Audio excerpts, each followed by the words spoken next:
Buon pomeriggio e bentornati a quello che è ormai l'ottavo appuntamento di Venice in Question, seminario internazionale di ricerca sulla storia di Venezia.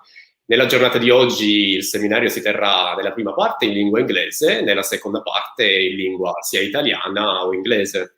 Come sempre vi do qualche istruzione per poter intervenire con domande e riflessioni per la nostra ospite. Potete lasciare domande e appunto riflessioni sia in lingua italiana o in lingua inglese sulle chat che prevedono già la pagina Facebook e YouTube della deputazione, oppure se preferite ci farebbe anche molto piacere intervenire direttamente in cam qui con noi, potete mandare un messaggio all'indirizzo email che leggerete in sovrimpressione che scorrerà durante tutta la durata del seminario.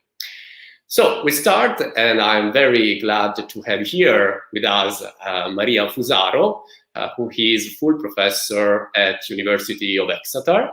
She is one of the leading scholars of the early modern Mediterranean. She has her experience and research focuses on the economic and social history of the Republic of Venice. And here, my first questions is about our first experience with Venetian research and Venetian history in Venice. Actually, I would ask to Maria which Mediterranean prevailed in the historiography and in the Venetian historiography at the beginning of your academic career, and of course, which aspect in particular attracted your attention as scholar? Wow, thank you very much, Daniele, for the invite. Well, that's a question to talk about for a few hours, isn't it? To be honest, I think the answer is simply Fernand Braudel.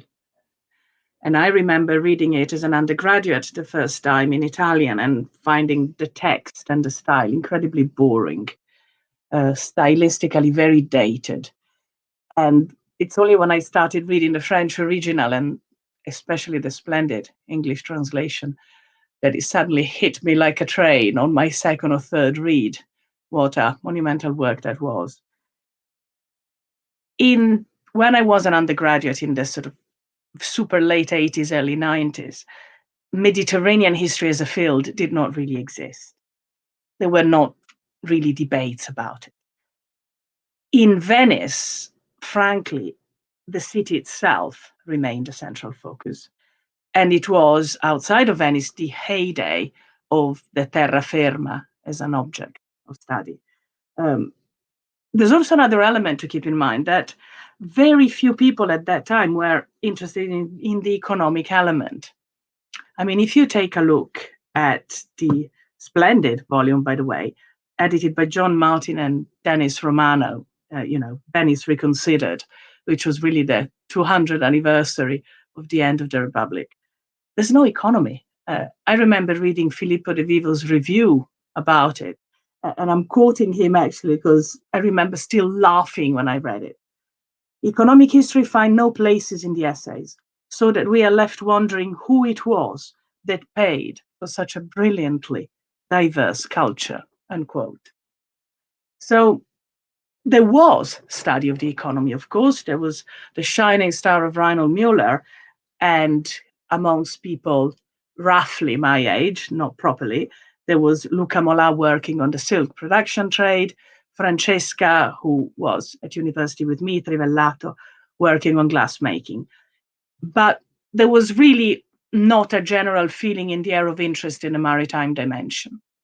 The Mediterranean was really collateral, if you will. And even for me, what mattered really was the sort of social and economic, who paid for the diverse culture, to quote Filippo again.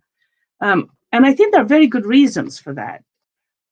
When it had been published in 1973, Frederick Lane Venice, a maritime republic, had been, in a sense, concluding a long period in which the sea element and the maritime element in relation to Venice had been absolutely dominating. And in the book itself, there is nothing else. There's one of the most absolutely surgically cruel reviews ever, which is not even a review, it's the essay by Eric Cochrane and Julius Kirchner, Deconstructing Lane Venice, which is a magnificent piece of intellectual exercise, but it's also the sign that there was a backlash against a focus exclusively on the maritime dimension. And in fact, the 70s, the 80s, and the 90s are the period in which fantastic work on the mainland was done. So the sea was side. There was fantastic work of the previous generation, and particularly in French historiography. That dimension was alive. I think of the splendid work of Alberto Tenenti, which I use daily. I think of Ruggero Romano. I think of Ugo Tucci, Jean-Claude Ocquet.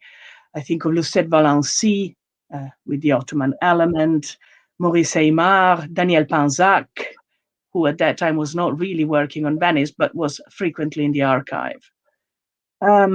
Victor Malia Milanes as well on Malta.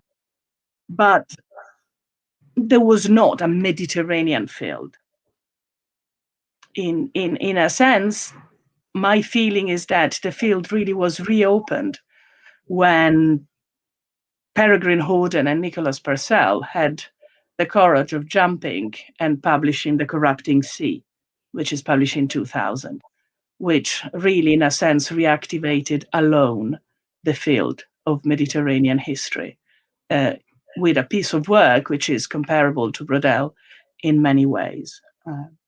If you ask me, you also ask me what attracted my attention. I don't remember what attracted my attention in terms of topics. I enjoyed a lot of stuff. There was something, though, about history as was taught and done in Venice at that moment, which was incredibly empowering. There was a general feeling at the old Dipartimento in Santa Maria del Giglio of history does matter. And there was this incredibly powerful duumvirate, as I think of it, of Marino Berengo and Gaetano Cozzi, two very different men, both as human beings and as historians, but both of them incredibly convinced of the role of the intellectual in shaping society and in civil action. And that, I think, was very, very intoxicating for all of us at that time.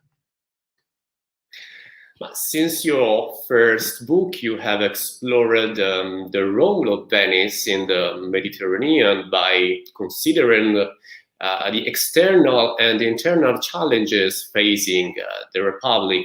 If the English power seemed invincible, the Greek subjects in the Stato da Mar were no less enterprising. So what results did you achieve by taking advantage of this perspective? Wow. My interests are at the intersection between social and economic, as I was saying before, and they've always been there. But particularly what interests me is not the love of economic historians proper, which is economic growth. What I'm interested in is in crisis, particularly reaction to crisis, how a system reacts to the arrival of a new element. The English were not invincible at all. There is a strong narrative on part of the British historiography of making this a triumphal march onto the planet, starting with the Mediterranean, but it wasn't.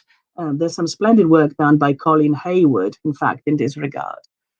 They were just at the right time, in the right place, but in themselves, they were not at all invincible at that time. The Greeks are incredibly interesting. It's an incredibly dangerous label, I think, one that should be done in many scare quotes. And there was some outstanding work being done traditionally on them as cultural intermediators, as sort of the enzyme that, in a sense, allowed the Renaissance to become what it did. But from the point of view of their economic action, there was less material. It's a difficult period traditionally for Greek historiography, that between the fall of Byzantium and the sort of 18th century resurgence, if you will, the beginning of their Risorgimento, beginning of, the path that took them towards their own nation state. And so it was a topic which was not particularly popular, although in my times, again, there were some fantastic conversations that I had with what was then the generation of young Greek scholars, people like Katerina Konstantinidou. I'm thinking of the splendid conversations also with Dimitris Arvanitakis and with Gerasimos Pagratis on issues that had to do with colonial role, if you want, the Venetocrazia in Greek parlance. And there was also a resurgence of interest starting about the whole Adriatic setup. There was some interesting work being done on Spalato. There was some interesting work being done on the relationship with the Slavs. Larry Wolff, of course, was incredibly inspiring. And the issues of the Venetian domination that Filippo Maria Palladini was working on at that time. So that those were the beginnings, if you will, of a new interest in the sort of projection. Funnily enough, when you see them through a sort of imperial history lens, the Venetians are incredibly normal. That is to say, all these peculiarities of Venice, in a sense, fade in the background. If one has to speak in the most general of terms, one of the recurrent historical problems of empires is the failure of involving the subjected ruling classes or upper classes into the economic element. In America, for the history of the US, we know the slogan, no taxation without representation. And mutatis mutandis, the problem of Venice is not to involve the Greek entrepreneurs that you're referring to into this system, and so creating an economic crack that was just added to the sort of political differences and the usual issues of empire. The English were not invincible even in their own activities with the Greeks. So much of British literatures about the British beginnings of commercial presence in the Mediterranean have this stereotypical image of this super flexible British, English, by the way, sorry, not British, English merchants that just arrive. And instead there is this ossified, rigid Venetian structure that it's very easy for them to topple. But in reality, we're comparing apples and pears. We are comparing a local power with a strong territorial colonial presence with a few merchants on a few fast ships. So the comparison, frankly, makes very little sense. English history has been part of your history of Venice since your graduation thesis, as you said before. What elements did England and Venice have in common, and why does English-speaking scholarship still propose a comparison or a clash between England and Venice? Italian scholars do not understand, I think, this approach, and sometimes they consider it almost with suspicion. It's an interesting point you raise, and I shall resist the temptation of asking you to elaborate further on your last statement. Maybe we can talk about it in the Q&A. Well, first of all, I suspect that being an Erasmus student in England had some impact, both intellectually and personally. It was a completely different world. It was a completely different landscape. There were different questions. There was a different literature. But I'm not sure that the Anglophone historiography necessarily poses this in terms of opposition. I mean, there's a very long-term relationship between, let's say, British culture and Italian culture. I mean, the Grand Tour, of course, is an obvious point of starting. I don't know, even if you think about the dream of retiring in Tuscany these days, or the splendid sketch by Enrico Montesano about the Romantica Donna Inglese. I mean, it's something that goes at every level of societal interaction. Attitude towards Venice are, though, ambivalent. There is a long-term strand of admiration for Venice in terms of naval power. And we're talking naval here, we're not talking military. So we're talking of standing fleets.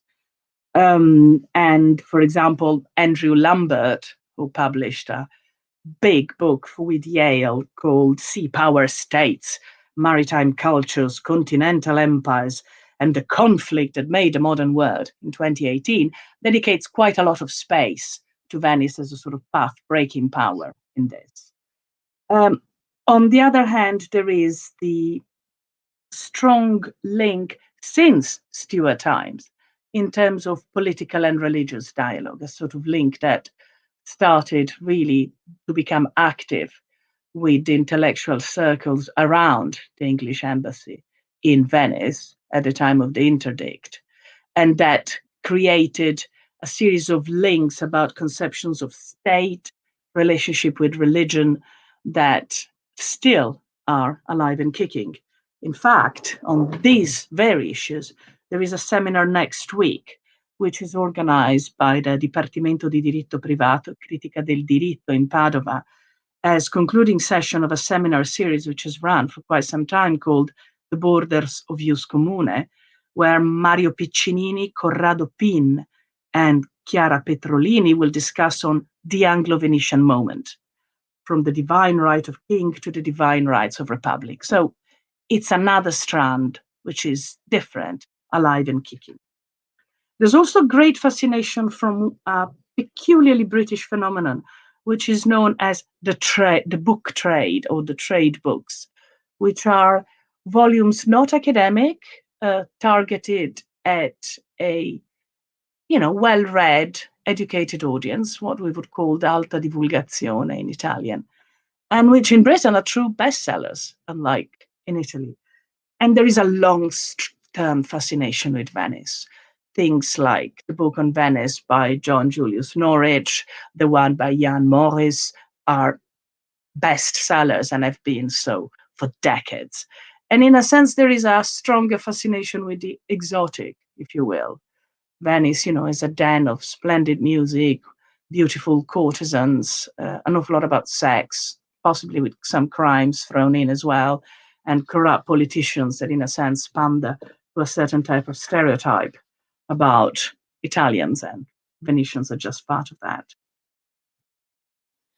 You have recently worked on maritime history as global history, but is there a Venetian potential from this point of view, from this perspective, connecting the maritime history with global history for you? Global is just one perspective. Anything can be seen through a global lens. You can write a history of the Riviera del Brenta through a global history lens in terms of manufacture of luxury footwear. Venice arguably can be described, amongst other things, as the first victim of proto-globalization. And between the end of the 15th and the 16th century, there were plenty of occasions in which opportunities were not picked up, and most of them for very good reasons at that time. So there's certainly potential for a global history of Venice, or there is, in fact, now that you make me think about that, at the moment, Pier Nicolò Sofia is pursuing his PhD between Nice and Padova exactly on the global market in Venetian beads in the 18th century. That's a global market. Venetian beads are absolutely everywhere in archaeological digs and in local museums. The point is that Venice is as a subject of historical analysis has not decades of tradition, has centuries of tradition.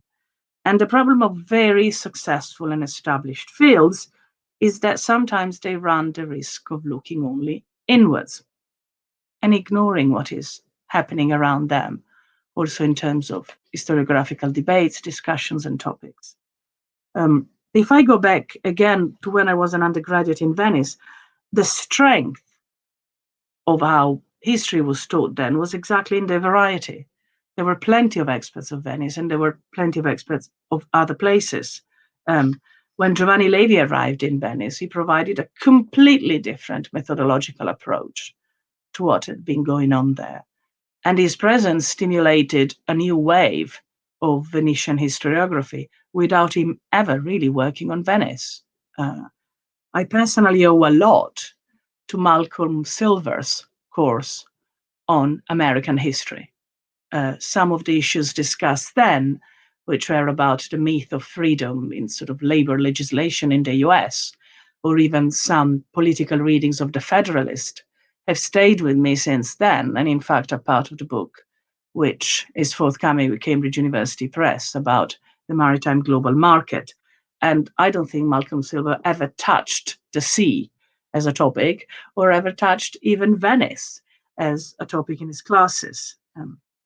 I suppose in a sense it makes sense to return to the wondrous scathing review of Lane by Cochrane and Kirshner. One of the things that they accuse Lane of towards the end of the review is to really not be talking about medieval or even early modern Venice, but be talking and being part of a contemporary American political discourse. This is not about Venice, this is about the USA. But in truth, each approaches, and even the global history approach today, is in response to political instances. And this vary depending on the background of the author, the system they operate with, the place they work on. There's a wonderful book, in fact, on how American historians have seen the planet, if you will, which is a collection edited by Tony Moll and Gordon Wood called Imagined Histories, American Historians Interpret the Past. And I think it's incredibly eye-opening in showing what can be done, even working on the history of Dolo, if you will. You see, there are layers. There's a stupendously important level of local history. People that have the privilege of being in the archive every day, whose interests are narrow, if you will, but allow them a very close reading of the evidence and of the sources. There are national historiographical tradition, even the Italian one. Venice always an outlier because for a long time the question was the birth of the modern state. And Venice is a bit different there.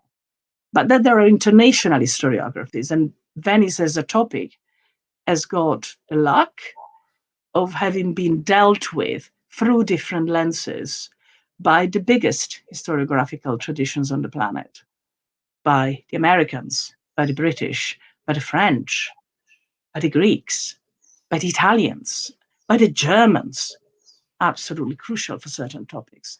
So, there's no single recipe. A global history of Venice is possible. In fact, global histories in the plural of Venice are possible.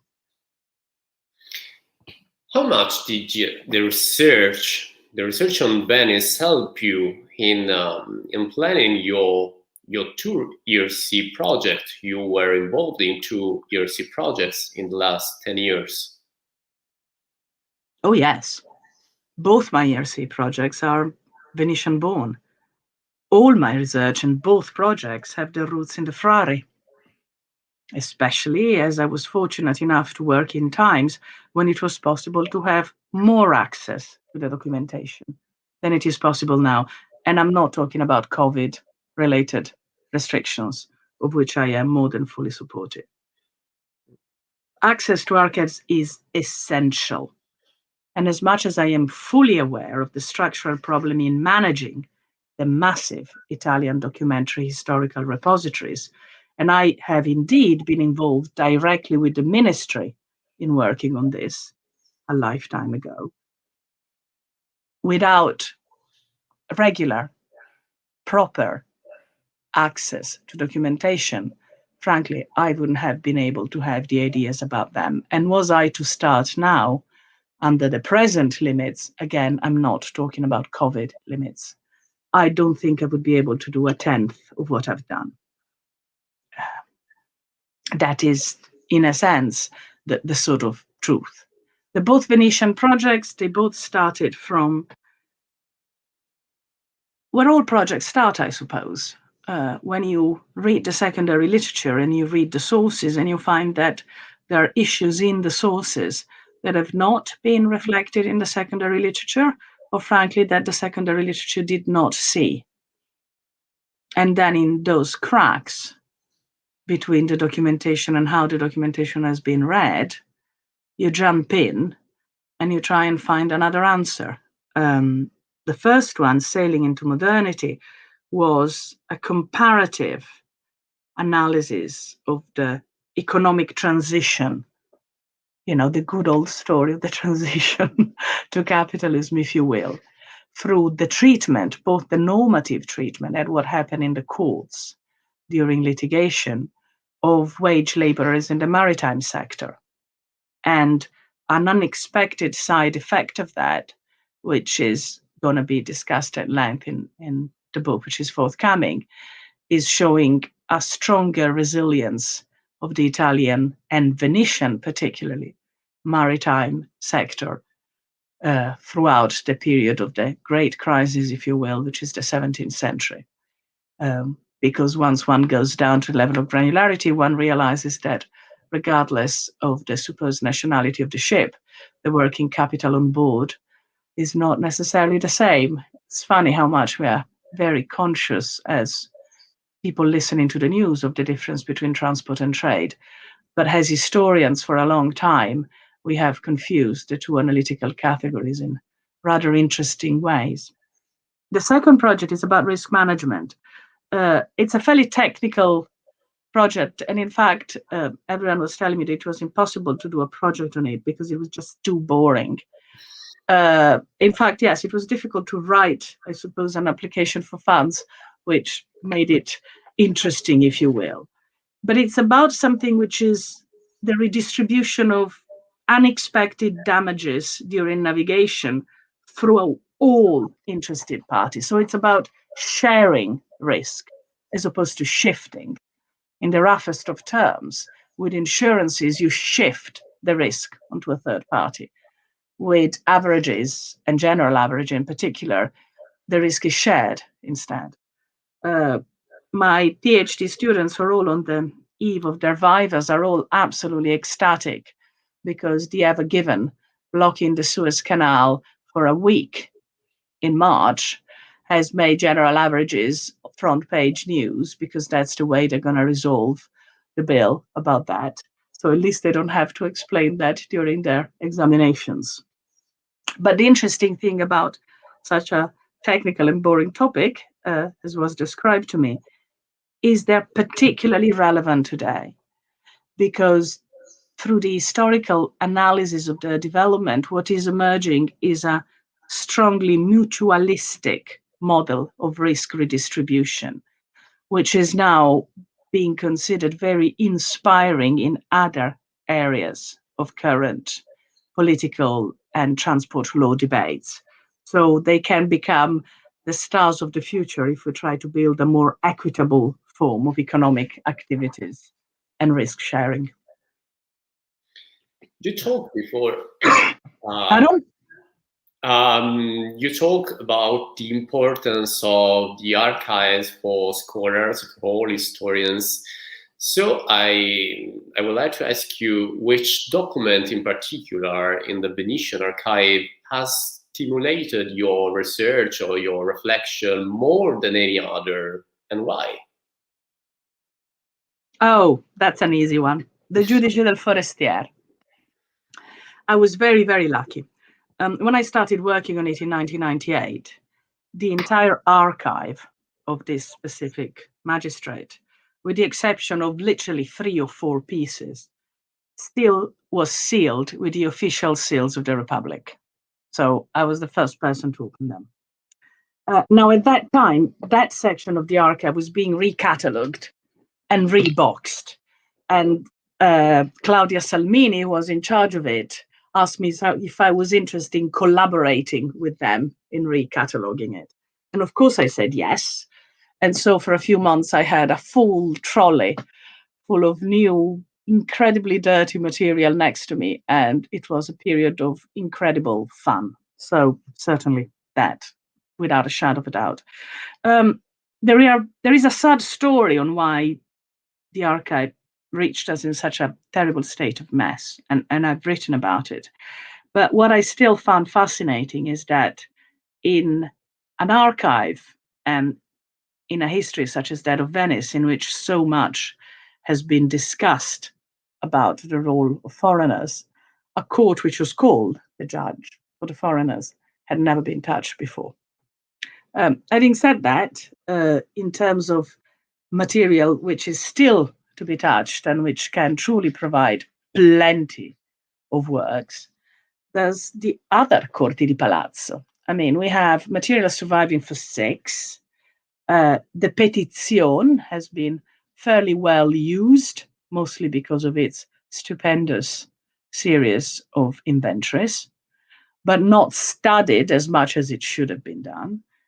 The Proprio, because of its remit on dowries, has been a fantastic source for gender history in Venice, and I'll point everyone towards the fantastic work of Annabella Vitis in this regard, and she's done a lot also to understand how the magistrate really worked, as opposed to people working on the Petizione who tend just to use the material as it's so splendid.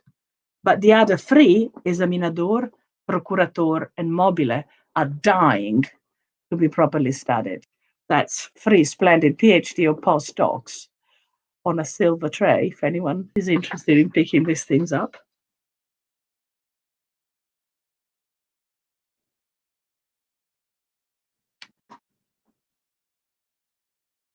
The last question is about, we have talked now about the past, but the last question is about the future. So the future, what is the future? What future do you see for Venice and the Mediterranean in the early modern age? What we make of it is the short answer. I mean, there are splendid works being done now. Off the top of my head, Isabella Cecchini is completing a monograph on 17th century commercial networks, which have always been ignored because, you know, the crisis, who cares about it? Walter Pancer has just published a book about the port system of the Republic in the 18th century. Umberto Signori is working on consular representation with some very interesting results. I already mentioned Pier Niccolo Sofia. So there is stuff which is going on. Where Venice is unique is that its political structure created a monumental mass of documentation.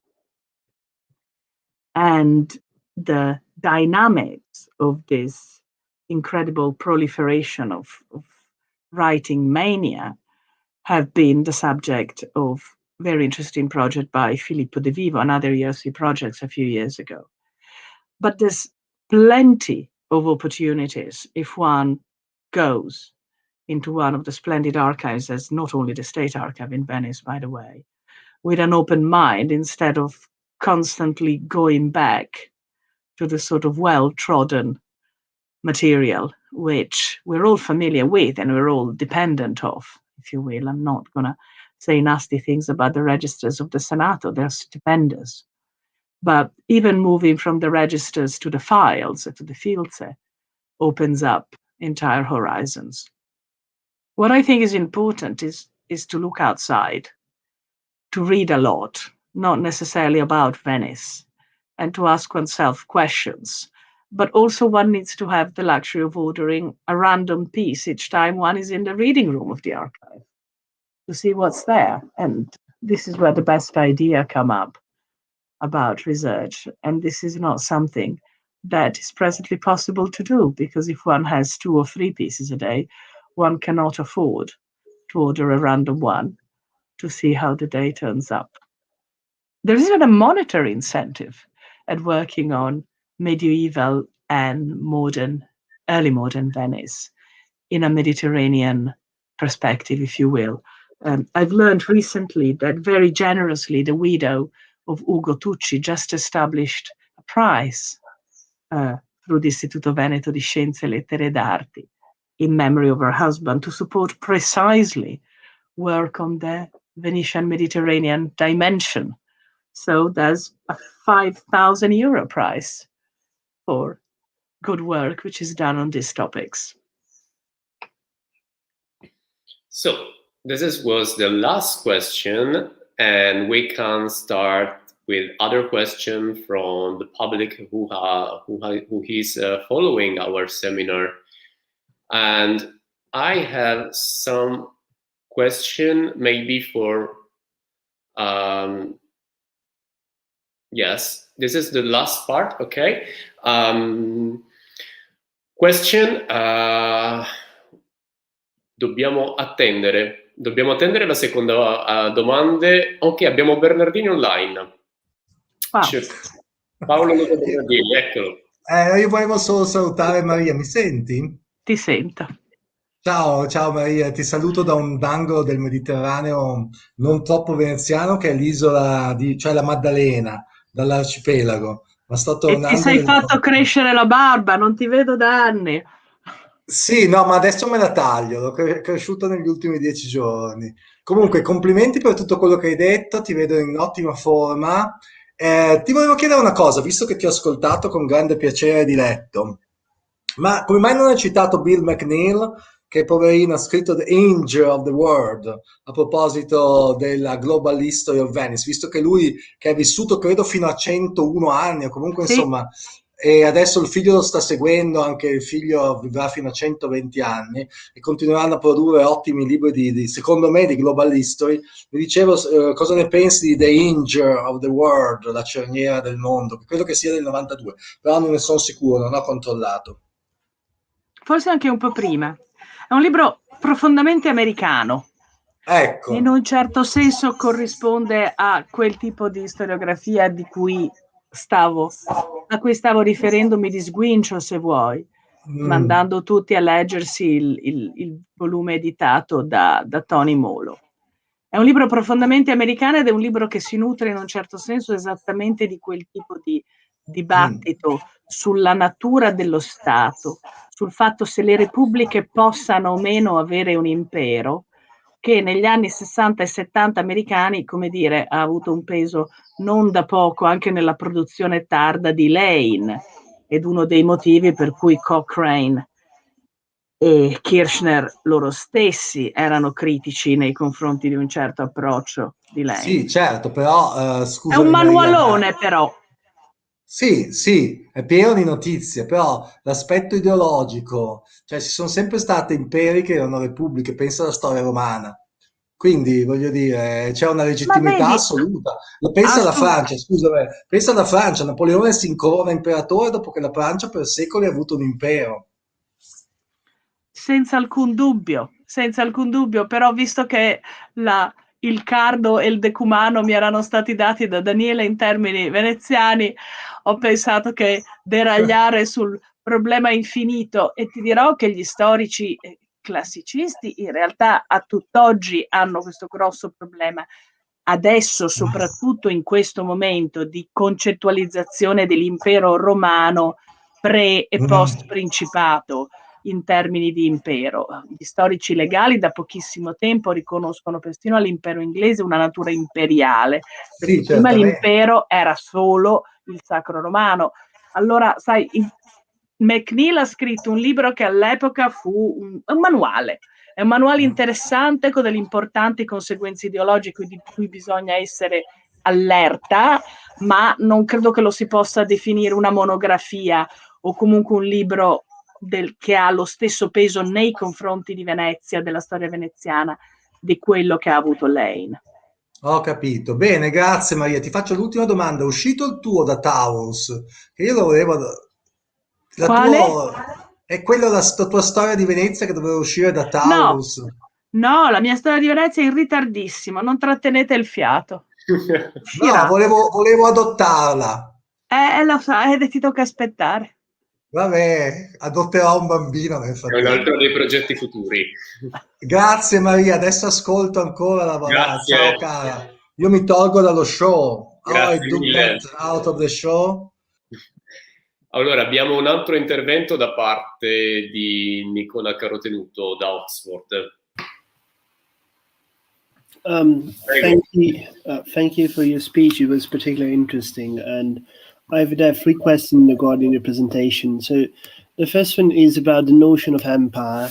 It's that sort of all-encompassing term that tend to be used and widely circulated, especially in the Anglophone sphere. So, I was wondering whether you will subscribe to the idea, for example, Commonwealth, that has been recently proposed by both Tallinn and Orlando, and I was wondering whether you think the meanings of Venice, not just in the early modern period, as a Commonwealth, or rather whether you will stick to the notion of empire. Thank you. It's a very interesting question, and I have sympathy for both positions. If I have to give a snap answer, I think that I fall more towards the definition of empire. I agree with you that it's bandied about without too much analytical clarity.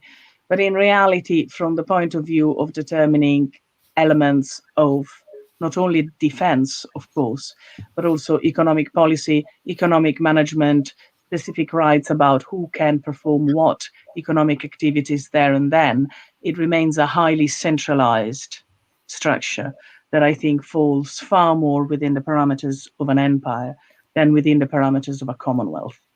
I think that thinking about it in terms of commonwealth is particularly helpful for the earlier period, for the medieval period. I think that when you start thinking about the sort of post-Fourth Crusade and up, if you will, until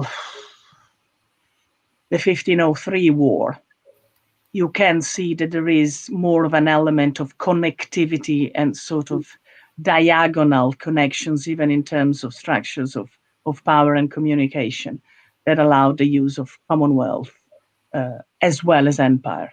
But I think it's more of an empire than a commonwealth overall.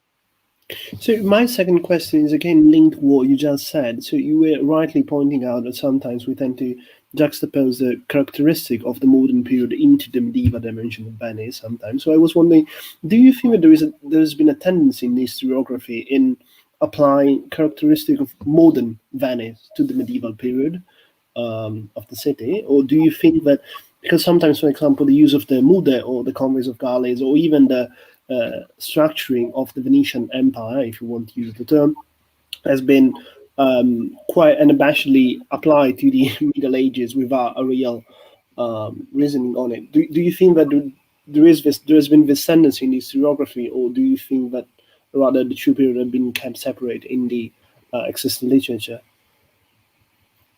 I think there is always a general, I was going to say tendency, but that's not the correct word. I think there is a danger that in some elements of Venetian historiography is visible, that behind the apparent immobility of the central centuries, if you will, from the Serrata of 97 to the end of the 500 years, which are the focus, let's say, of the Romano book and Ruggiero book, of seeing things not evolving. I think this is certainly present more in the trade book literature than it is in the academic literature on Venice.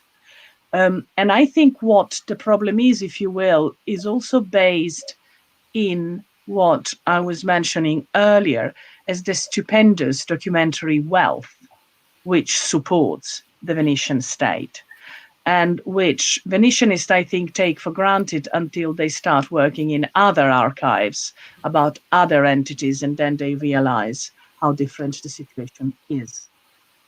So the danger is there, but my feeling in my own experience, and I haven't worked on the Venetian Middle Ages, if not on the purely normative side. So sort of my medieval self is more a normative than, for example, on social sources or notarial.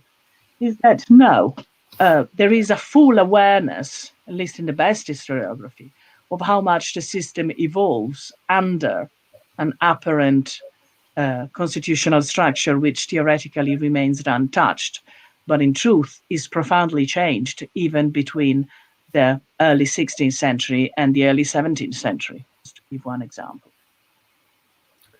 And my last question is about sources. It's a part of a reminiscence of my former Italian education.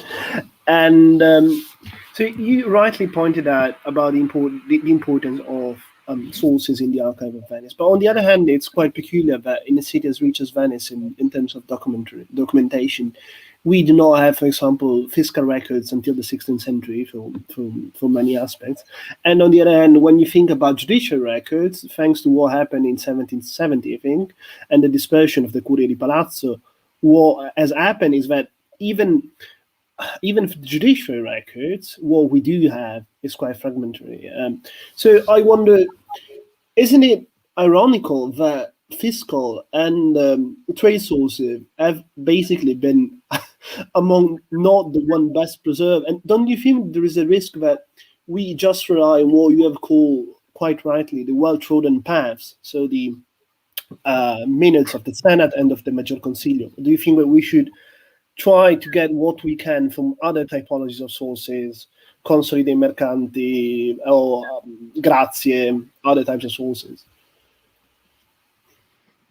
Well, I can start with a joke, which is the fact that if everything had survived, none of us would have been able to do absolutely anything because we'd be completely snowed under the simple volume of the documentation.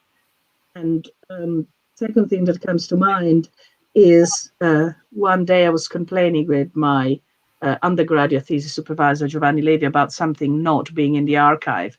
And he turned to me and literally hissed that absence of sources is an excuse for poor thinking.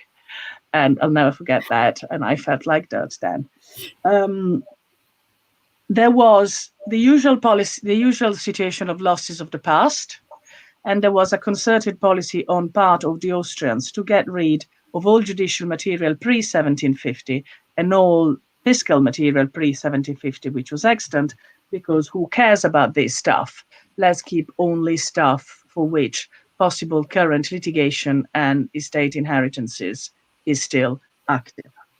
There is still a mountain of stuff, Nicola. There is the one of the most stupendous series, which is completely unexplored, and it's completely unexplored because of the necessities of contemporary research that requires you, in a sense, to have the answer before you start the research, is the Provveditori San Marco. Each of the cases of the administration of the pupilli or of the orphans, it's in itself an absolute microcosm. Nicola is one of the experts. I'm working on the commissariat of the Procurator of St. Mark. I didn't know, but as you can see, well done. Well done. Once you've finished whatever you're doing on that, do a big project on that, because I think it's a type of topic that would incredibly benefit from a proper network about these things. Sure. Thank you. Thank you. We have another question. We have online, I think, Matteo Casini. Is it ready? Yes. Eccolo. Salve. Sei muto, Matteo. Eccoci. Prego. Sì, purtroppo un ritorno di cuffie. I'm sorry, I have a, good evening, everybody. Ciao, Maria. How are you? And can you hear me now? I can hear you. All right. Thank you so much. And Maria, thank you.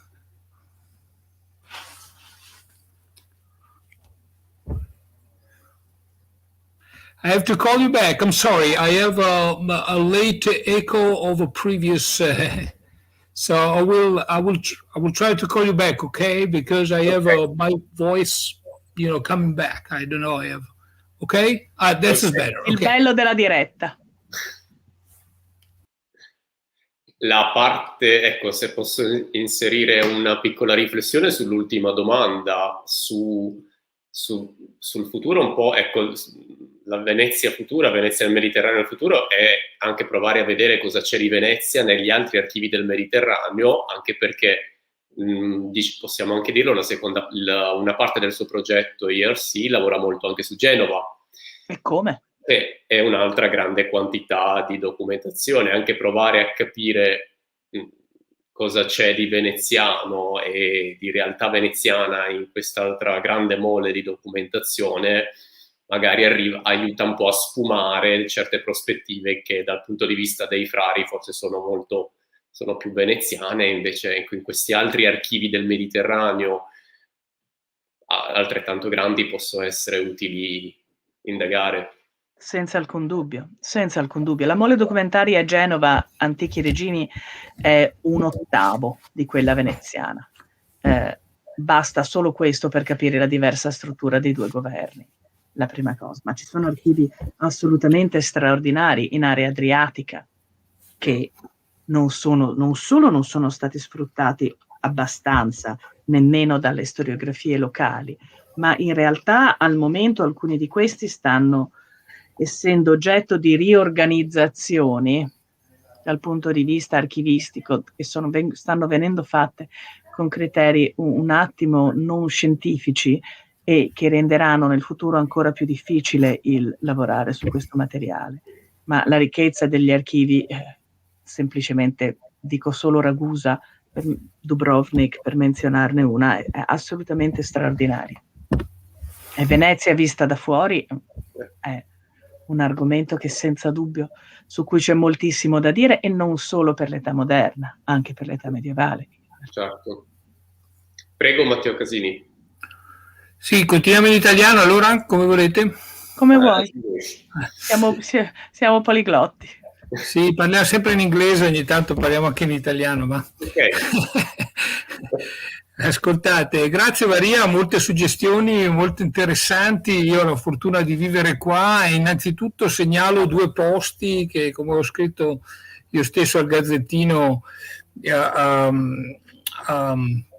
a Natale, hanno avuto il grandissimo merito di rimanere sempre aperti, uno dei quali è, insieme all'Archivio di Stato, come sai meglio di me, una delle grandi risorse per la storia veneziana, che è la Biblioteca Marciana.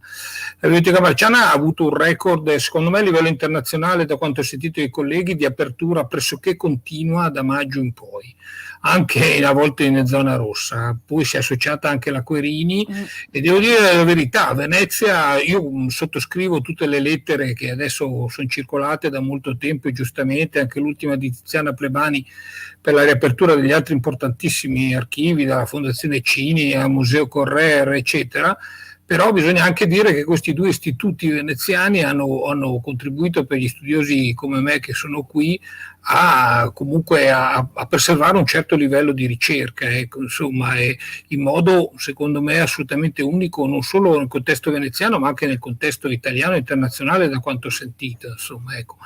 Quindi questo va anche detto. Io devo dire la verità, se fossi stato a Firenze non so se avrei potuto continuare a lavorare come ho potuto lavorare, ecco, insomma.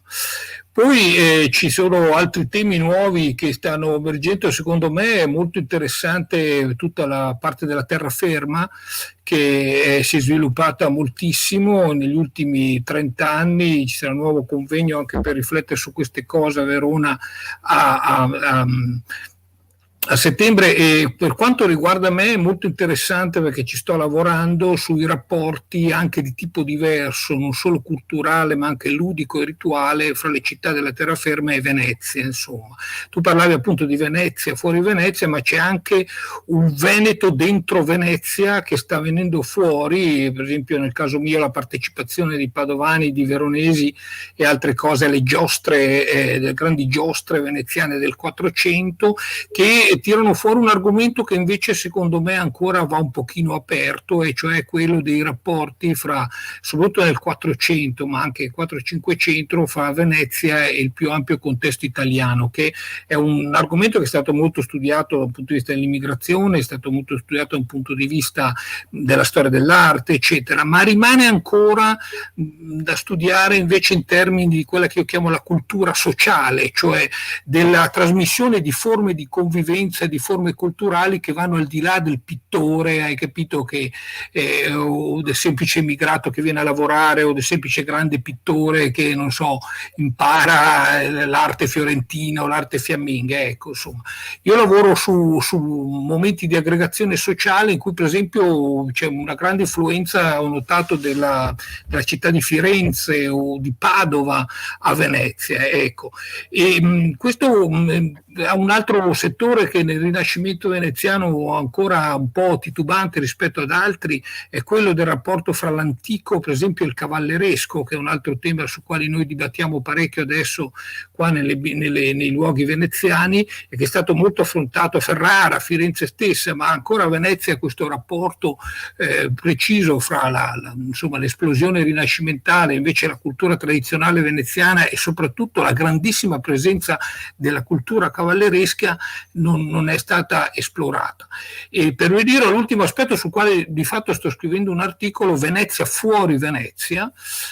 Abbiamo tenuto un convegno a Padova dove io ho potuto parlare di questi temi a settembre, molto interessante, organizzato da quel nuovo gruppo di ricerca che c'è a Padova su 600, sui piccoli stati nel 600 europeo. E la cosa interessante, io ho analizzato la rappresentazione di Venezia, sia degli stranieri in Venezia, sia di Venezia nelle, diciamo, grandi celebrazioni europee. E ti anticipo, perché è un tema che tu hai toccato che per me è di grande interesse, l'immagine che spesso esce soprattutto alle grandi manifestazioni europee, no? Parlando di repubblicanesimo, di Commonwealth, di Stato misto, sai, questi argomenti che ancora adesso sono molto dibattuti. In realtà l'immagine che viene spesso fuori a Venezia grazie alla grande presenza performante e carismatica del Doge è di una Venezia monarchica, una Venezia non repubblicana, la presenza della nobiltà e dell'aristocrazia, che pure è uno dei grandi fondamenti ovviamente del mito di Venezia, che ne consente il grande successo nella seconda metà del Cinquecento, insomma da Gasparo Contarini in poi, insomma in Olanda, in Inghilterra, come sappiamo. In realtà in questi grandi momenti rituali viene abbastanza messa da parte. Quello che emerge invece è una Venezia sostanzialmente che ruota attorno alla figura dogale, come se le monarchie europee riconoscessero questo aspetto di Venezia e ovviamente un pochino meno quello di, come diremmo noi, di repubblica oligarchica, che è un pochino più alieno alla loro mentalità politica. Ecco, sto proprio scrivendo un articolo che uscirà all'inizio dell'anno prossimo all'interno degli dati del convegno, quindi un repubblicanesimo in realtà misconosciuto, un repubblicanesimo non esiste.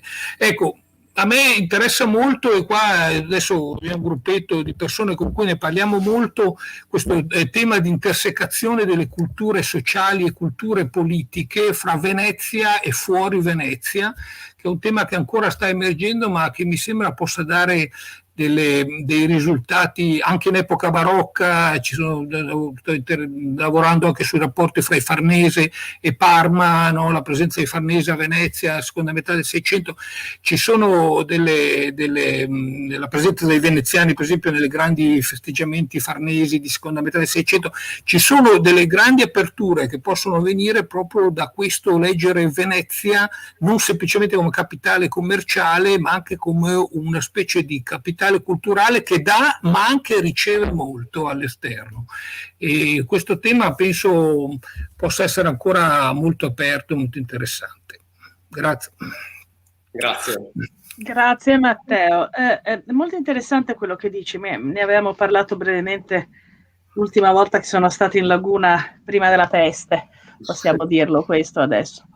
Ti dirò, c'è un articolo che sta per uscire a tempi molto brevi sull'English Historical Review che ho scritto a 4 anni con Andrea Addobbati a proposito di questa missione molto interessante diplomatica come ambasciatore plenipotenziario di questo figuro che è Lord Fauconberg nel 1670.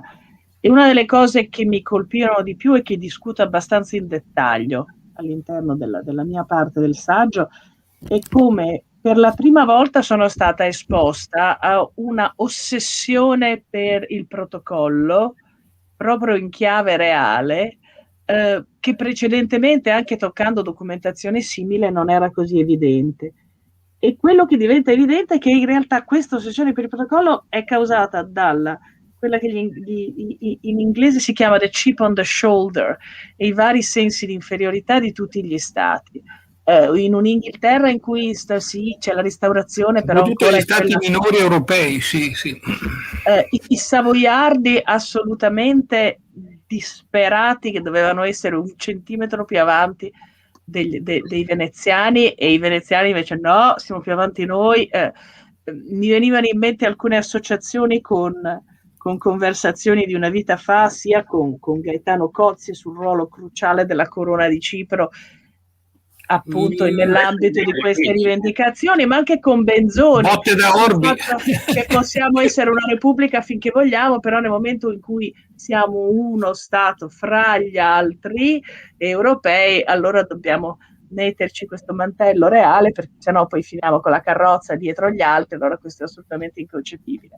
Ma un'altra cosa interessante che dicevi te, che sta emergendo secondo me in vari campi di ricerca sullo Stato veneziano, sia dal punto di vista del culturale, del rituale, di cui tu ti occupi da un sacco di tempo, ma anche dal punto di vista delle relazioni diplomatiche, per esempio, e anche dal punto di vista dell'azione economica, e che si è passati da una visione estremamente centralizzata in cui apparentemente tutto doveva passare a un certo punto per, diciamo, il collegio, tanto per dire come magistratura centrale di smistamento, a un sistema nevralgico, nel senso proprio di connessioni neuronali, che è straordinariamente più basato su una struttura di network anche all'interno della struttura veneziana.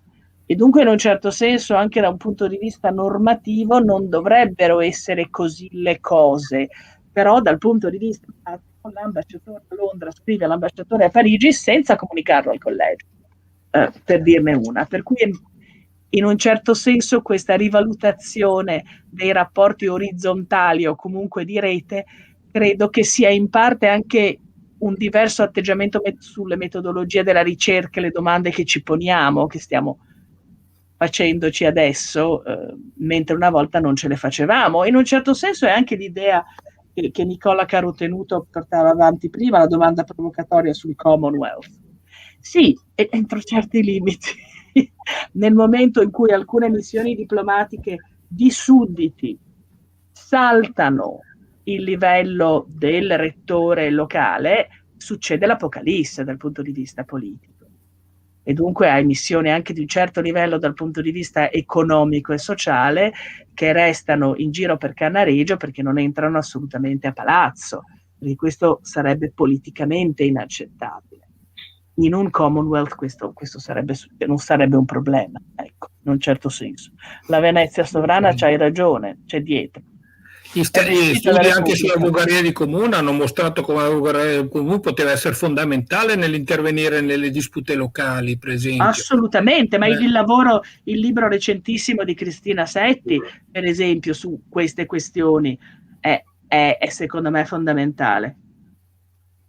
Sì, manca ancora un po' un po' di ricerca, secondo me, realmente approfondita, come anche si diceva parlando del recente libro sulla Chiesa di San Polo, ancora a livello locale, le contrade, le parrocchie, c'è adesso il bel libro di Willerman sulle parrocchie veneziane, però manca ancora, che è stato più condotta in altri posti, delle ricerche un pochino più appunto su zone. Ma questo in un certo senso risponde alla domanda di Daniele, c'è un mare di cose da fare ancora. Non solo perché c'è un mare di documentazione, che è una risposta un pochino filistea se vuoi, ma perché ci poniamo delle domande che i nostri maestri non gli passavano neanche per l'anticamera del cervello. E in realtà io non so quanti siamo in questa stanza virtuale in questo momento, ma se tu a ciascuno di noi dai lo stesso documento, saltano fuori altrettanti saggi, altrettanto diversi quanti siamo noi. Per cui c'è un sacco di spazio e di potenzialità, per fortuna. È stata un po' la ricerca indubbiamente patriziato-centrica per colpa forse delle fonti principali, ma in realtà adesso si deve espandere per forza, insomma, deve uscire. Ma vedi, sulle anche arti si lavora molto adesso, sulle senza arti. Dubbio, senza dubbio. La patriziato-centrica per forza. Abbiamo un problema serio. A mio avviso, uno dei saggi più interessanti sulla questione del patriziato veneziano è scritta da un non venezianista. È il saggio su Venezia e sui problemi del patriziato veneziano in entrata all'Ordine di Malta, in quello splendido libro che è di Claudio Donati, L'idea di nobiltà in Italia. È un saggio assolutamente trasformativo quello, nel renderti conto di come si doveva convertire un'anomalia in una situazione, e mutatis mutandis è il discorso che fai te a proposito delle percezioni e del mantello regale. Normalizzare in maniere diverse. E non era un venezianista, ancora una volta, come conversavamo con Daniele, era un grandissimo storico, ma hai capito, bisogna guardare fuori in tutti i sensi.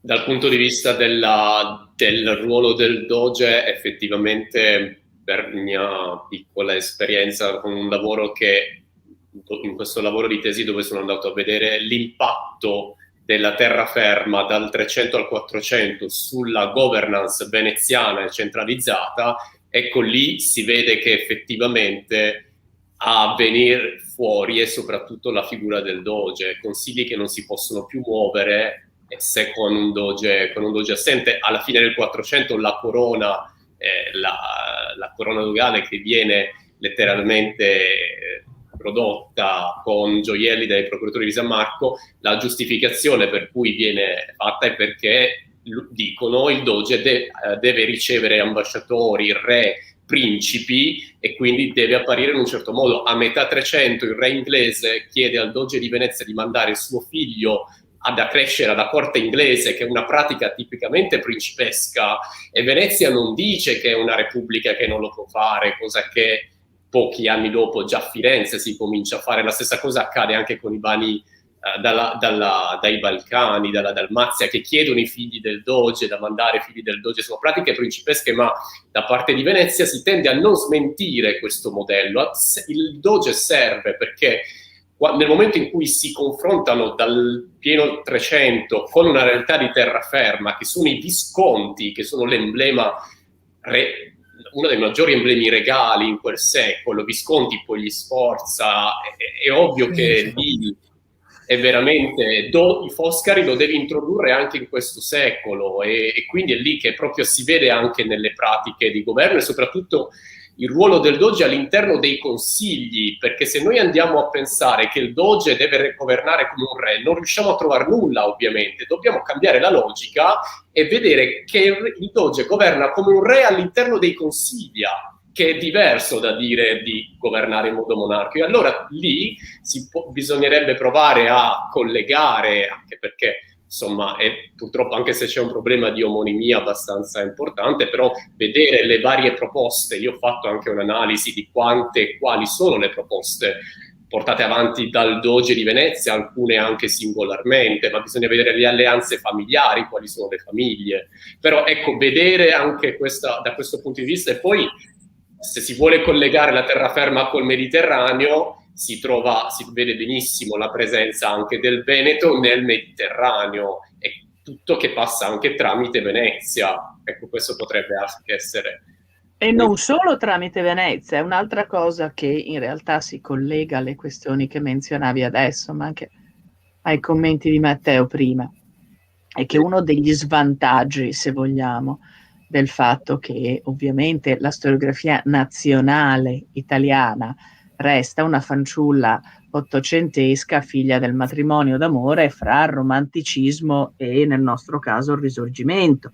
Per cui mi spiego le storie patrie di cui siamo ospiti questa sera. E questo duumvirato dominante, che in parte è dovuto anche a questioni che non hanno a che vedere con la storia, ma che per esempio hanno a che vedere con la storia dell'arte, con i Grand Tour, per cui abbiamo un grandissimo, sono Firenze e Venezia in realtà, persino Roma, che dal punto di vista del Grand Tour era più importante, a parte l'antichità, è molto in ombra.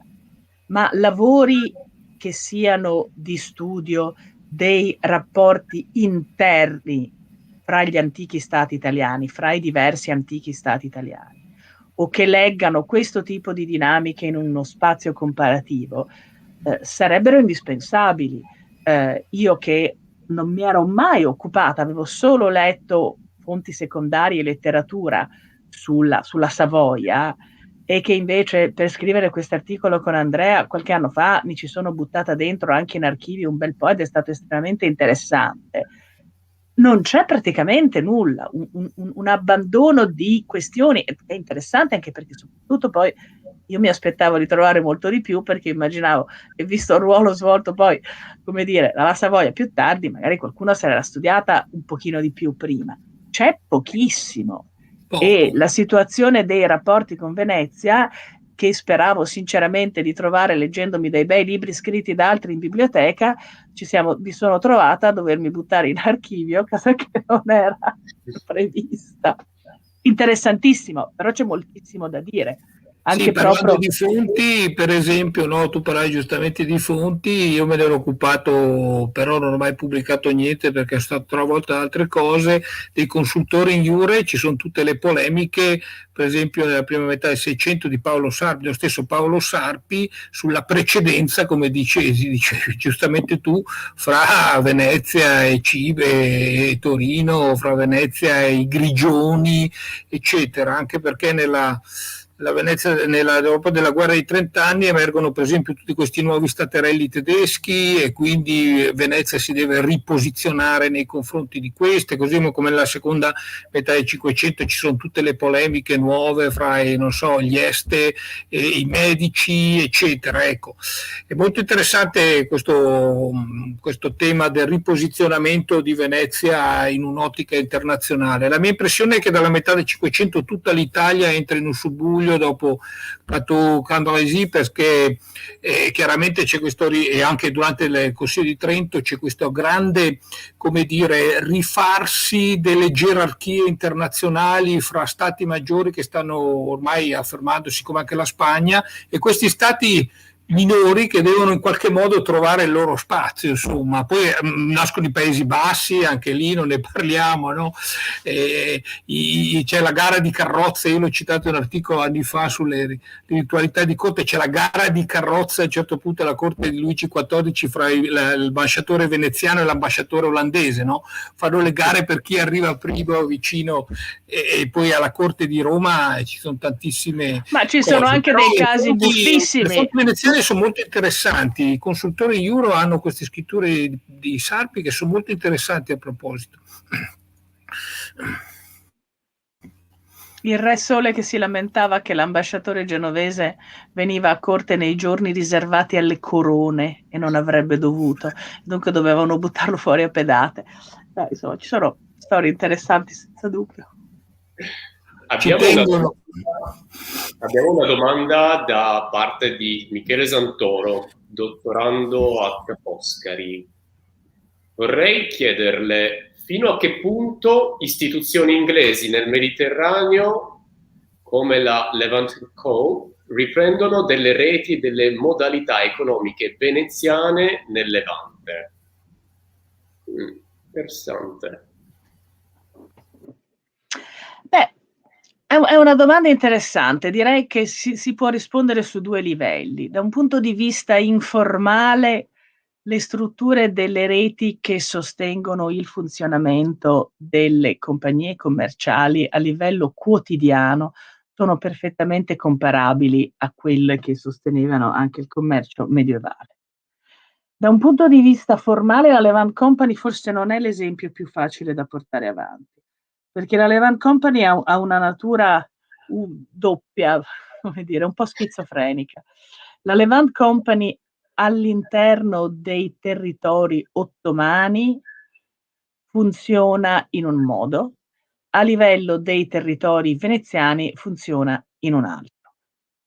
In realtà questo discende dal fatto che di per sé la Levant Company resta una regulated company. Non è dunque una joint stock come la East India Company, ma al suo interno contiene delle unità joint stock su particolari situazioni, per particolari commerci, in particolari anni. Per cui è una struttura straordinariamente flessibile che le consente appunto di avere anche una struttura operativa diversa sui due territori.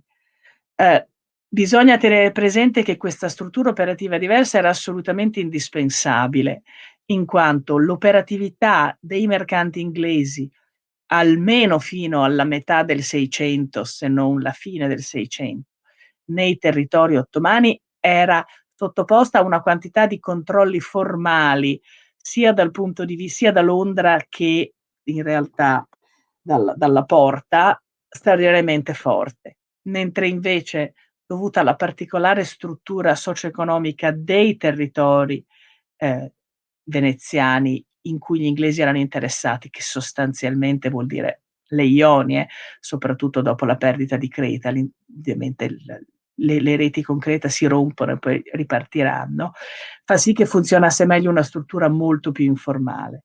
Dunque sì, imparano senza dubbio la lezione consolare commerciale, credo che sia generale, però si tratta da un punto di vista di normatività istituzionale e di realtà profondamente diverse. Allora, approfitto per riportare i saluti che arrivano via mail per Maria Fusaro da parte di Filippo Maria Paladini e di Giovanni Favero. E abbiamo anche in linea... Saluti! Abbiamo anche in linea Pier Nicolo Sofia, per una domanda. Prego, ciao. Buonasera. Buonasera e grazie Daniele per questa opportunità, e grazie a Maria Fusaro soprattutto per avermi citato e per avermi menzionato la tesi su cui sto lavorando. Devo dire che più volte anche in questi giorni ho attinto sia a Political Economies of Empires che a Cooperating, articolo sempre di Maria Fusaro sulle reti mercantili. Insomma, io anche per il tema che tratto e per il secolo che tratto, vorrei appunto parlare del bistrattato 700.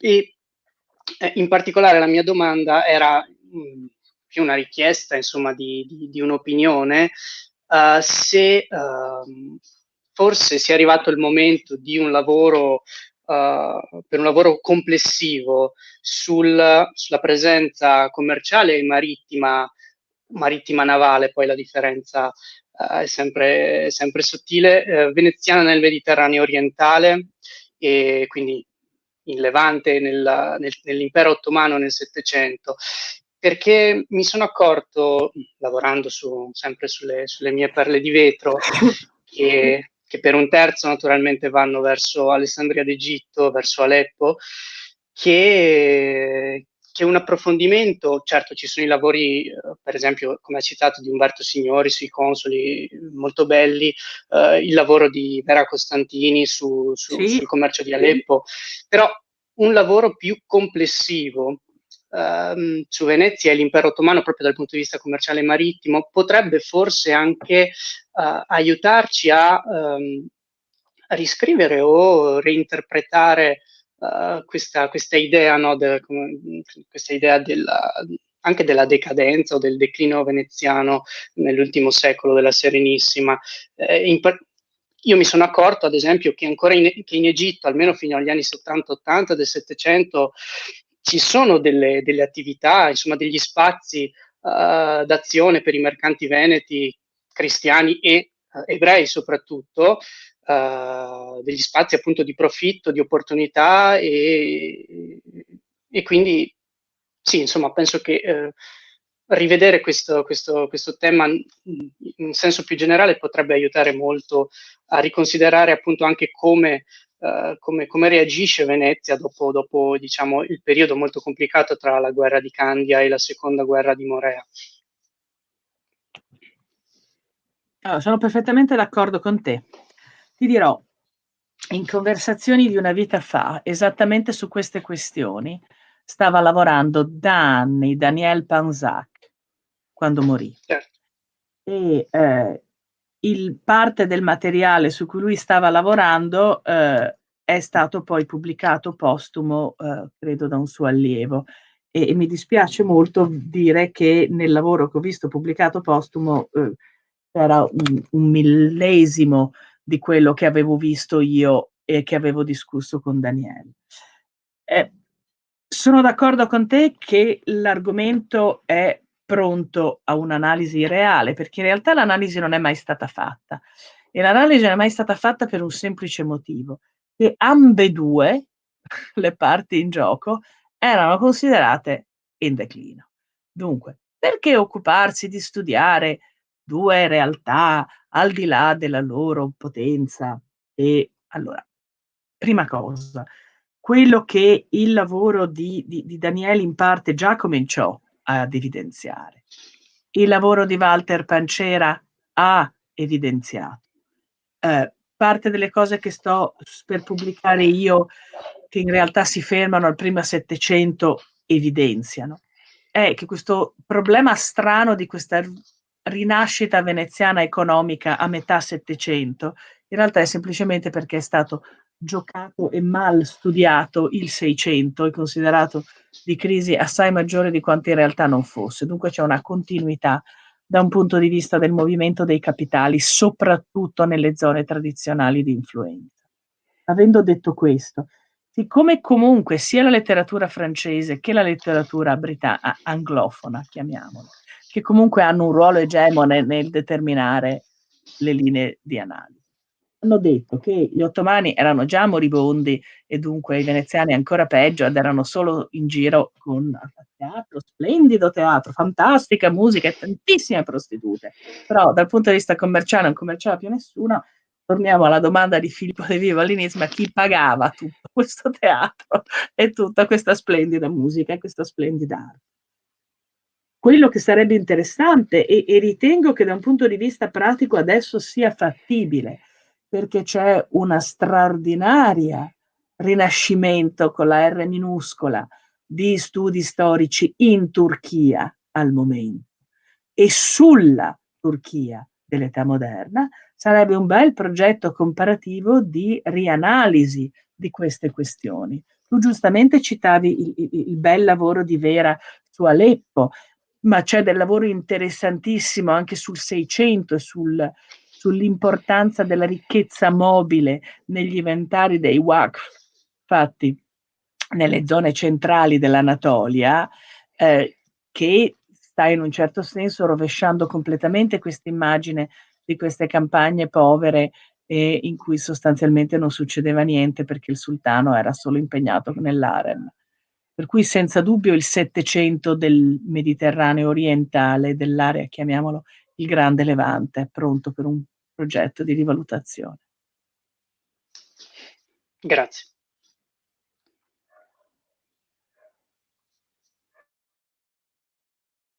La vedremo nell'ultimo intervento con Nikos Capodistria, vedremo come gli ultimi anni gli ultimi anni del decennio, del Settecento si apre anche a nuove potenze, alla Russia, alla Francia, quindi è effettivamente una realtà che andrebbe vista anche da questi altri punti di vista e in cui appunto le vecchie realtà come Venezia e l'impero ottomano si devono poi confrontare con queste altre rivalità.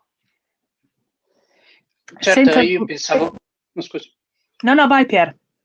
No, niente, lei ha citato giustamente Daniel Panzac, ma appunto anche solo un lavoro un lavoro integrale sul ruolo dei veneziani nella caravane maritime, che sì, è emerso, però ancora sulla navigazione mercantile veneziana nel Mediterraneo orientale un lavoro completo. Io ad esempio sto usando i manifesti di esportazione per la mia tesi e devo dire che a volte si rimane stupiti partendo sempre dalla prospettiva, no, di questa idea di declino, di decadenza, nel vedere in realtà quanto proprio fino agli ultimi anni 90 del Settecento e forse ancora di più negli anni 90 del Settecento ci sia una sorta di quasi di boom veramente della navigazione veneziana o con bandiera insomma veneziana, ma con armatori greci, con armatori greci, con armatori diciamo provenienze diverse nelle acque del Mediterraneo orientale, al di là appunto della presenza di case di negozio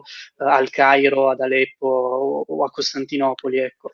Ma questo dovrebbe essere fattibile per il secondo Settecento, perché in realtà, come menzionavo brevemente prima, uno dei problemi principali della storiografia, soprattutto economico-marittima, è stata per il periodo pre-Novecento di assumere concordanza fra bandiera e capitali operativi.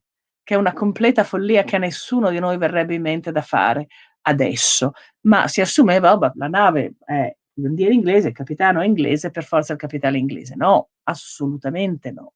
Allora, dalla seconda metà del Settecento in poi, in realtà i dati quantitativi ci sono anche a Venezia, e alcuni dati quantitativi senza dubbio sono possibili, di possibile raccolta anche negli altri terminali marittimi che tu hai appena menzionato. Per di più, c'era stato dal punto di vista di uno dei primissimi progetti di digitalizzazione, e qui parlo negli anni 80-90, qualcosa a questo proposito, e dunque fammi guardare nelle mie note, perché probabilmente c'ho un paio di nomi da passarti, di gente che ha collaborato a questi primissimi lavori. Addirittura a un certo punto ci fu il problema che, siccome erano stati fatti su dischi morbidi, una cosa che ovviamente non hai mai visto in vita tua, per cui ecco, c'era anche un problema di mantenimento del supporto informatico.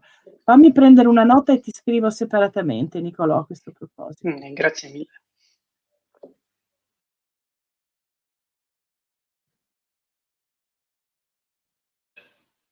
Dovrebbe esserci un'altra domanda in livecam da parte di Nicola Carotenuto, perché avete sollevato questioni in cui abbiamo aperto il vespaio. Esatto. Prego, Nicola. Va bene, allora faccio la domanda in italiano, dato che vedo che stiamo parlando in italiano.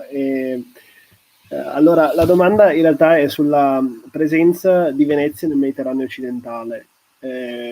Appunto, occupandosi dei rapporti tra Venezia e l'Inghilterra, immagino che questo sia uno dei temi che rientra all'interno di un discorso molto interessante sul perché ci sia, cioè naturalmente il Mediterraneo orientale era un asse portante del commercio veneziano, però anche a prescindere dalla mura di Fiandra, Venezia ha una presenza importante tanto in area spagnola. Gli studi di Gonzalo Revalo su questo argomento ne hanno rivelato insomma la portata, tanto ho l'impressione anche in area francese e in Tunisia e nel Mediterraneo occidentale più in generale. Per cui mi chiedevo, ci sono caratteristiche specifiche della presenza veneziana nel Mediterraneo occidentale che la qualificano rispetto alla presenza nel Mediterraneo orientale, o c'è una sorta di continuità per cui Venezia ripropone modelli, diciamo, modelli di insediamento, modelli di rapporti con le autorità locali comparabili a quelli del Mediterraneo occidentale? E anche mi chiedevo, il commercio nel Mediterraneo occidentale è improntato a tipi di prodotti diversi rispetto a quelli commerciati nel Mediterraneo orientale?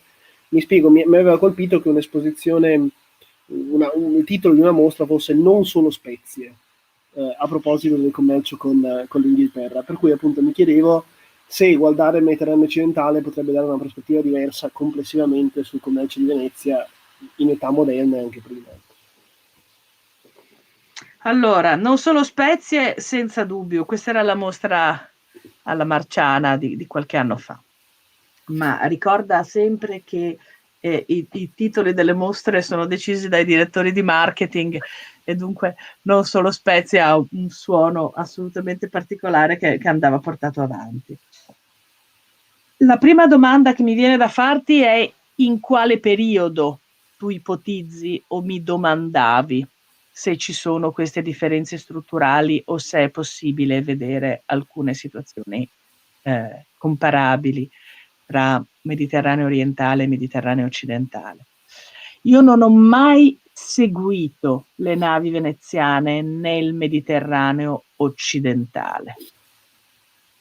Quelle che ho incontrato negli archivi o nell'area così sono pochissime navi veneziane. Adesso, merci veneziane su navi non veneziane, e come sì, grazie, moltissime. E qui la grossa cesura è, nella mia esperienza, però ti ripeto, non ho mai studiato direttamente queste cose, è all'inizio del 600, primissimi anni del 600. però da un punto di vista pratico di averle viste nella documentazione, l'impressione comunque fortissima su tutto il periodo è che se paragoniamo quello che si muoveva con capitale veneziano in termini di tipologia merceologica, nella mia esperienza è sempre più ricco di quello che per esempio si muoveva su naviglio misto come quello veneziano con capitale genovese. La mia esperienza di incontrare queste situazioni genovesi è che i genovesi o erano completamente con un cargo di argento, così ci sono alcuni passaggi mozzafiato, sì, era carica completamente, oppure veramente si tratta di granaglie e fave e ceci, mentre invece la varietà, quello che poi diventa nei registri doganali del Settecento diventa il carico miscellaneo, è di qualità superiore. Dal punto di vista della struttura, come commercio e struttura, non sono assolutamente in grado di commentare perché non l'ho mai toccata come differenza. Il tipo di documentazione che ho visto io, cioè che una documentazione è quella strettamente marittima, se vogliamo, che fa perno su Venezia, io direi che comunque il 70% del traffico è a est di un asse che va a est di Malta, va. C'è un 30% e un 30% anche forte su navi veneziane, intendo dire navi, sai, il problema della nazionalità del naviglio nel 500-600, così come oggi peraltro, adesso almeno formalmente possiamo mettere delle griglie un attimo più chiare, molto vario. Io ritengo che ci sia una fondamentale sopravvalutazione del naviglio battente bandiera francese nel seconda metà del 600, perché la quantità di materiale documentario che ho trovato in cui sostanzialmente il modo in cui i consoli di Francia si pagavano le feste e le doti delle figlie era nel vendere la bandiera francese a chiunque gliela pagasse, fra i 100 e i 120 reali, mi dà motivo di supporre, primo, che a Parigi di questo tipo di commercio non fossero a conoscenza, ma nel momento in cui in qualsiasi altro porto, mettiamo a Odessa, viene registrata la nave, la bandiera è francese. Poi da dove vengano i capitali operativi bisogna andare sotto per scavarli. Per cui la mia netta sensazione è che, come è riconosciuto, anche se mai studiato statisticamente, che i pass mediterranei nel Settecento provochi una sopravvalutazione del commercio inglese, nel periodo precedente la sopravvalutazione del commercio francese esiste perché si trovano soprattutto durante la guerra di Candia in un momento in cui sono i maggiori vettori neutrali. E dunque fanno tutti finta di essere francesi. E il console gliela vende la bandiera, un problema, e la bandiera viene messa a costo. 120 reali per bandiera francese acquistata dal console Cavalieri di A. Manca ricevuta fiscale, ma insomma. Benissimo, allora vediamo se ci sono altre questioni o altri interventi. Non mi pare.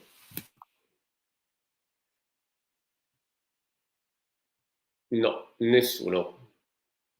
Benissimo, siamo anche in perfect timing per la chiusura. Io vorrei ringraziare Maria Fusaro per essere stata ospite di questo seminario, dove abbiamo veramente imparato molte cose, anche perché c'è stato quel taglio metodologico che effettivamente era l'aspetto più interessante da portare alla luce, perché era un taglio veramente utile anche per chi anche si sta avvicinando, sta facendo i suoi primi passi nel mondo della ricerca. Grazie a tutti, e vorrei solo chiedere, ecco, magari un ultimo spunto per Maria Fusaro, se ci può raccontare della digitalizzazione. Abbiamo parlato tanto di archivi, e lei è coinvolta in una digitalizzazione di un fondo in particolare, l'Archivio di Stato di Venezia. Ma questo è un bimbo della pandemia, in realtà, nel senso che la serie delle sentenze su cui ho passato la maggior parte della mia vita l'ho schedata quasi completamente per il periodo che interessa a me, cioè fino agli anni 10 del Settecento, però l'ho schedata 20 anni fa e in questo momento mi servivano delle cose che, se avessi potuto essere in archivio fisicamente, mi sarei divertita molto di più e avrei fatto con grande piacere. L'unica soluzione fattibile diventava la digitalizzazione completa della serie, perché non essendoci io in persona ed essendo la serie scritta da una serie di scribi che sono andati a scuola da polli ubriachi, in realtà ho i miei tragici sospetti che non riuscirò a leggere quasi nulla di tutto questo. Però era un modo per crearmi una copertina di Snoopy, avevo dei fondi disponibili, mi sembrava che rischiassi di non usarli, li potevo usare in una maniera che avrebbe forse aiutato me e che comunque dava a degli studenti della scuola di paleografia l'opportunità di fare un lavoro specifico pagato abbastanza bene. E dunque l'ho fatto. E dunque quella serie delle sentenze dei giudici di Forestier, la digitalizzazione sarà completata prestissimo, da quello che capisco, e poi sarà messa a disposizione nella rete dell'archivio. Ho il tragico sospetto che appena potrò rientrare in archivio io stessa dovrò invece tornare nelle fonti, perché in realtà io riesco a lavorare soltanto sull'originale. L'originale, certo, come molti. E dunque, come dire, ho tante foto, ma le uso molto meno di quanto dovrei. Forse è una questione generazionale, sinceramente. Va Però bene. trovo che sia straordinariamente più leggibile il supporto cartaceo. Io vorrei ringraziare per l'invito, per le bellissime domande, e se ci sono domande specifiche, soprattutto di studenti dal punto di vista di fonti, cose, bibliografie, dettagli sui testi che ho citato, come dire, si trova il mio indirizzo online facilmente e risponderò con piacere. Grazie ancora dell'invito e dell'opportunità. Grazie, e grazie a tutti voi per averci seguito. Ci vediamo la settimana prossima con il nuovo intervento Venice in Question.